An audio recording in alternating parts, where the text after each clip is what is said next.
Hello everyone, আজ 5 day cooking challenge. আজ আমি একটু অন্যভাবে নুডলসটাকে রান্না করেছি। আজ আমি পুরোই আমার বুদ্ধিতে রান্না করেছি, কোনো ভিডিও না দেখে। খেতে কিন্তু বেশ ভালো হয়। আমি 2 দিন বানিয়ে খেলাম। তো প্রথমে তেল গরম করে ডিমটাকে ভেজে নিব। ডিমের মধ্যে একটু নুডলসের মশলা আর একটু লবণ দিয়ে ডিমটা ভাজা হলেই নামিয়ে নিয়েছি।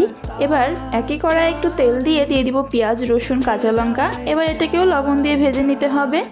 ভাজা হয়ে গেলে নামিয়ে নিব। এবার ফ্রাই প্যানে দিচ্ছি জল, তার মধ্যে নুডলস দিয়ে দিচ্ছি। ঢাকা দিয়ে সিদ্ধ করতে হবে, একটু সময় লাগবে। তারপর দিয়ে দিব স্বাদ মতো লবণ। এবার প্যাকেটের যে মশলাটা ছিল সেটা দিয়ে দিচ্ছি। উপর থেকে দিয়ে দিচ্ছি মটরশুঁটি। ঢাকা দিয়ে রেখে দিব। ঢাকা তুলে নিয়েছি, মটরশুঁটিগুলো বেশ সিদ্ধ হয়ে গেছে। এবার নামিয়ে নিচ্ছি, পরিবেশন করে নিব।